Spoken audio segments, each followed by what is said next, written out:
So hello everybody, let us start with the part 2 of the chapter 3 theory base of accounting. So हमने accounting assumptions पढ़ा था, ठीक है. Accounting assumption I hope you got cleared everything, और intro भी पढ़ा था हमने इसका, right. और आज हम कवर करेंगे टोटल 6 टॉपिक्स. वो है हमारे पास accounting entity, money measurement, accounting period and full disclosure, materiality and prudence. ठीक है, ये 6 कर लेंगे कवर, और अगले लेक्चर में 5 कर लेंगे तो हमारा चैप्टर खत्म होगा. रहा नहीं जाता. ठीक है. और अगर अकाउंटिंग स्टैंडर्ड्स आपको पढ़ना हो तो बोल देना, बाकी बहुत सारे स्कूल्स में नहीं होता है.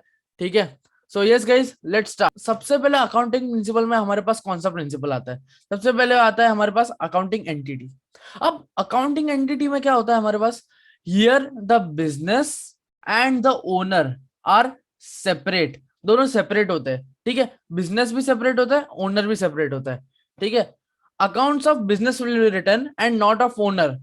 हमेशा अकाउंट्स किसके लिखेंगे? हम बिजनेस के ही लिखेंगे, ओनर के नहीं लिखेंगे. ठीक है, आई होप यू अंडरस्टूड. इसके एक एग्जांपल बता देता हूं. अब इसका एग्जांपल क्या है हमारे पास? एग्जांपल है, share holder of one company can invest in other shares of company, both are separate entity. अब एक अलग कंपनी में कोई बिजनेस इन्वेस्ट कर रहा है, ठीक है, तो वो क्या है? दोनों सेपरेट एंटिटी है, तो वो दोनों अलग अलग इन्वेस्ट कर सकते हैं. ठीक है. और सेकंड क्या आता है? When owner brings assets and cash to the business, it is recorded as capital. ठीक है. व्हेन ओनर विथड्रॉ एसेट और कैश और pays his personal expenses business from the business, it is recorded as drawings because it is a personal use, right? I hope you understood the accounting entity का पूरा concept. अगर कुछ भी समझ ना आया हो तो बोल देना. ठीक है. सो अब हम देखते हैं दूसरा टॉपिक जो है मनी मेजरमेंट. अब मनी मेजरमेंट में क्या आता है हमारे पास? मनी मेजरमेंट में only those transaction will be recorded which have monetary value, which have money value. ठीक है, मैंने बहुत फर्स्ट चैप्टर में समझा दिया था मॉनेटरी वैल्यू का मतलब क्या होता है. वापस समझा देता हूँ. मॉनेटरी वैल्यू जिसको हम बुक्स में रिकॉर्ड कर सकते हैं, ठीक है, बुक्स में रिकॉर्ड कर सकते हैं, उनको बोलते हैं मॉनेटरी वैल्यू या तो मनी वैल्यू. ठीक है, ओनली दोस ट्रांजेक्शन, जो भी ट्रांजेक्शन होते हैं जिनके पास मॉनेटरी वैल्यू होता है बुक्स में रिकॉर्ड करने के लायक, उसको हम बोलते हैं monetary value. Money measurement, only those transaction will be recorded which have monetary value. ठीक है, आई होप यू अंडरस्टूड. और एक और थोड़ा एग्जांपल बता देता हूँ. एग्जांपल में क्या आएगा? Transaction and event which can not be expressed in monetary terms can not be recorded. जैसे इसका सबसे फेमस एग्जांपल हम बोल सकते हैं, honesty of a employ can not be recorded in the books. Employ की ऑनेस्टी, वो अच्छा से काम करता है, वो सब थोड़ी ना हम बुक्स में रिकॉर्ड करेंगे. ठीक है, हम तो अमाउंट रिकॉर्ड करते हैं. ठीक है, ट्रांजेक्शन रिकॉर्ड करते हैं, ये सब थोड़ी ना करेंगे. ठीक है. सो तो मैंने जैसा बताया ऑनेस्टी, तो ये थोड़ी ना बुक्स में रिकॉर्ड होगा, तो उसका मॉनेटरी वैल्यू नहीं होगा. ठीक है. Money measurement principle says all this. ठीक है. अब आते हैं हम हमारे थर्ड टॉपिक में. थर्ड टॉपिक क्या है? Accounting period. बहुत ही इजी टॉपिक है, एकदम फालतू सा है. Account should be prepared year to year, on a regular basis और ऑन अ पीरियोडिकल बेसिस. क्या है इसमें समझने लायक है? हर साल में एक बार अकाउंट्स प्रिपेयर होने चाहिए कोई भी कंपनी के या तो बिजनेस के, उसका मतलब अकाउंटिंग पीरियड. अच्छा बोले ऐसा होता है. उसका एग्जांपल क्या है? Financial statements are prepared at the end of the year. जैसे फाइनेंशियल स्टेटमेंट कौन से? Trading account, profit and loss account, and और कौन से आते हैं? Balance sheet. और भी आएंगे तो बताना कौन से होते हैं, कमेंट सेक्शन में बताना. ठीक है. So I hope you understood the accounting period का पूरा कंसेप्ट. अब हम आते हैं नेक्स्ट 3 में. नेक्स्ट 3 है हमारे पास फुल डिस्क्लोजर. ठीक है, अब फुल डिस्क्लोजर पे आते हैं. ऑफ करना थोड़ा सा कैमरा, मैंने इधर उधर ले लिया, साले तू मतलब नीचे ले लिया. ठीक है, क्योंकि जगह ही नहीं है, कहाँ पे रखूं कैमरा. कुछ पूछा मैंने कुछ. ठीक है. सो अब स्टार्ट करते हैं फोर्थ टॉपिक के साथ. फोर्थ टॉपिक क्या है? Full disclosure. फुल डिस्क्लोजर में क्या आता है?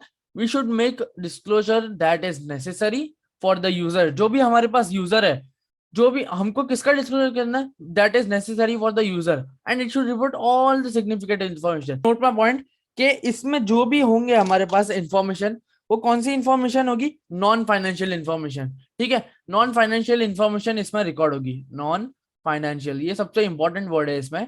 नॉन फाइनेंशियल इंफॉर्मेशन ही रिकॉर्ड होगी इसमें. ठीक है. We should make disclosure that is necessary for the user. जो भी यूजर के लिए नेसेसरी है डिस्क्लोजर. क्या disclosure? Of the significant information. कौन से significant information? Non financial information. कैसे? जैसे एग्जांपल है, contingent liability are shown on the foot note of the balance sheet. अब बैलेंस शीट के नीचे, एकदम नीचे होता है फुट नोट. और फुट नोट में हम नॉन फाइनेंशियल स्टेटमेंट्स लिखते हैं या तो नॉन फाइनेंशियल चीजें लिखते हैं, ठीक है। अब जैसे death of MD, management director या तो कुछ भी, ठीक है, या तो सीईओ की डेथ हो गई, तो वो नीचे फुट नोट में लिखते हैं ये कारण हुआ तो इसकी वजह से हमारे कंपनी में लॉस हुआ, ठीक है। अच्छा। तो ये है हमारे पास फुल डिस्क्लोजर, ठीक है, ये सबसे बेस्ट एग्जांपल है, right. And the market value of the investment, ये दूसरा एग्जांपल पढ़ रहा हूं मैं, ठीक है। The market value of the investment is shown along it's cost price और ऑफ द बैलेंस शीट और इन द फुट नोट, ठीक है। फिर थर्ड आता है it if the profit is fall then reason of fall should also be mentioned, ठीक है, जैसे मैंने बताया था सबसे पहले टॉपिक में। फिर company need to disclose likely loss due to the machine breakdown in annual reports to the share holder. कोई भी मशीन ब्रेकडाउन बोल सकते हो आप, लॉस हो गया, फायर की वजह से लॉस हो गया, फैक्ट्री जल गई, कुछ भी, ठीक है। अब ये होता है full disclosure. I hope you understood. अब आते हैं हम मटीरियलिटी पे। मटीरियलिटी क्या है? Material impact on the decision of the user. Material impact, ये बहुत ही इंपॉर्टेंट वर्ड है। Material impact on the decision of the user should be disclose separate. Owner या तो यूजर खर्चा करता है, मान लो बिजनेस खर्चा करता है, ठीक है। अब इसका बहुत ही अच्छा एग्जांपल ले सकते हो।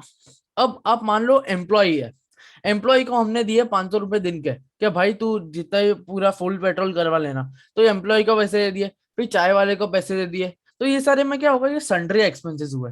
तो ये क्या, इनको एक साथ ही हम अलग से करते हैं या तो हम एक साथ ही सन्ड्री एक्सपेंसेस में डाल देते हैं। जो भी चाय नाश्ता का मतलब अपना एक्सपेंस आता है, पेट्रोल का एक्सपेंस आता है, एम्प्लॉय को थोड़ा एक्स्ट्रा खर्च देने का एक्सपेंस आता है, वो सब हम मटीरियलिटी में।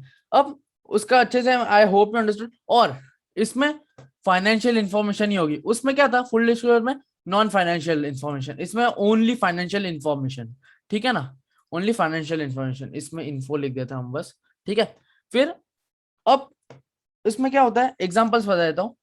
अब जैसे कॉमर्स ओपी शोज रहा नहीं जाता, तड़प ही ऐसी है ना। T expenses, coffee expenses and green tea expenses separately in the books of accounts, ठीक है। अलग अलग वाटर के साले एक्सपेंसेस, तू हम मिल्क के एक्सपेंसेस हम बुक्स ऑफ अकाउंट में शो करते हैं सेपरेटली, ठीक है।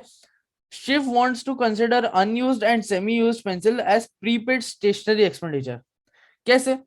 अब शिव है, उसने आधी पेंसिल यूज कर दी, ठीक है, तो अब उसको है ना, अब एंड ऑफ द ईयर आ गया, अब उसने सोचा चलो इसको प्रीपेड स्टेशनरी में डाल देते हैं, ठीक है। तो उसमें क्या, वो प्रीपेड स्टेशनरी एक्सपेंडिचर में आ गया, ठीक है। अब एक और कौन सा, amounts are rounded off instead of keeping them in fractions. जैसे मान लो कोई अमाउंट है हमारे पास पैसे में, रुपीज और पैसे में, मान लो 53.67 पैसे, तो 53 रुपीज ही हम 53 रुपीज में ही हम सेटल कर देंगे, या तो राउंड ऑफ कर देंगे अमाउंट, ठीक है। तो उसको बोलेंगे हम मतलब सेटलमेंट, या तो कुछ भी बोल सकते हो, amounts are rounded off instead of keeping them in fractions, ठीक है। अब I hope you understood these 2 points perfectly. अब हम आते हैं प्रूडेंस पे।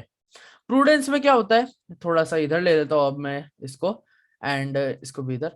अब देखते हैं प्रूडेंस। प्रूडेंस, इसको कंजर्वेटिज्म भी बोलते देखा आपने लापरवाही का नतीजा है। हैं, ठीक है। प्रूडेंस प्रिंसिपल और कंजर्वेटिज्म प्रिंसिपल। तो अब इसमें क्या आता है, we should consider likely losses, ठीक है, लाइकली लॉसेस हमको कंसिडर करने हैं, and consider likely gain, likely gain. इसको मैं हटा देता हूँ ये एग्जांपल का राउंड ऑफ वाले में, ठीक है। अब इसका मतलब क्या हुआ, ठीक है, आई hope you understood likely losses, ठीक है। अब इसका मतलब क्या होता है, हमको हमेशा अपने लॉसेस पे ध्यान देना है, ठीक है, लाइकली गेन पे ध्यान नहीं देना है। अगर लॉसेस पे ध्यान देंगे तो हम गेन पे सुधार कर सकते हैं, ठीक है, और प्रॉफिट मेकिंग में सुधार कर सकते हैं, ठीक है। उसका मतलब हुआ प्रेफरेंस या तो कंजर्वेटिज्म। इसके एग्जांपल्स बता देता हूं मैं। एग्जांपल्स क्या है, generally a provision for reserve for discount on creditors is not made. Creditors कौन होते हैं, हमारी लायबिलिटीज होती है, ठीक है। Generally a provision for reserve for discount and creditor is not made. हम क्रेडिटर्स को जो भी डिस्काउंट मिलता है या तो देते हैं, वो हम मतलब नहीं देखते हैं, ठीक है, नहीं हम कंसिडर करते हैं, ठीक है। Closing stock is valued either its cost price और market price whichever is less.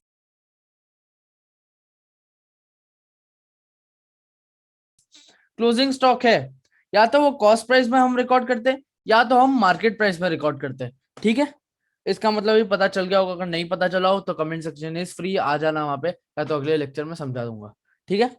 अब when a debtor is likely to declare insolvent, insolvent का मैंने मतलब बताया था एकदम छोटे से पार्ट में। insolvent का मतलब क्या होता है, एक बार वापस समझा देता हूँ। का मतलब क्या होता है, अगर आपकी लाइबिलिटीज ज्यादा हो आपकी असेट्स से तो उसका मतलब होता है इंसॉल्वेंट, और अगर आपके असेट्स ज्यादा हो और लाइबिलिटीज कम हो तो उसका मतलब होता है सॉल्वेंट। ठीक है। When a debtor is likely to declare insolvent, provision for that bad debt has to be created. अब बैड डेट हम लेते हैं, बैड डेट का मैंने मीनिंग भी समझा दिया था क्या होता है। बैड डेट क्या है, जो जो भी एक्सपेंसेस हमारे बहुत टाइम से रिटर्न ऑफ नहीं होती है या तो रिकवर नहीं होती है, उनको हम बैड डेट बोलते हैं। ठीक है। अब कैसे, एक डेटर है, हमने उसको कोई भी समझ लो, हमने उसको 10,000 रुपए दिए, बट वो डेटर है, ठीक है, डेटर को हमने दिए 10,000 रुपए, उसको वापस लौटाना है 1 साल के अंदर, बट वो 2 साल के अंदर लौटाता है। क्यों? क्योंकि उसने अपने आप को इंसॉल्वेंट डिक्लेयर कर दिया। ठीक है, तो ये भी कौन से में आएगा, प्रूडेंस में आएगा। ठीक है। An investment company investing in land should show its land at cost price और the market price whichever is less, या तो कॉस्ट प्राइस या तो मार्केट प्राइस, बट कैसे, जिसकी भी लेस अमाउंट हो वही रहेगी। ठीक है। आई hope you understood the prudence and conservatism का पूरा topic. And yes guys, this was it for the video for the part 2 of the chapter 3 accounts. I hope you understood all the 6 topics. हमने 6 topics cover किए। आई hope you understood all the 6 topics. And अब अगले lecture में हम 5 और principles लेंगे और इस चैप्टर को खत्म करेंगे। ठीक है। Thank you so much for watching. Thank you.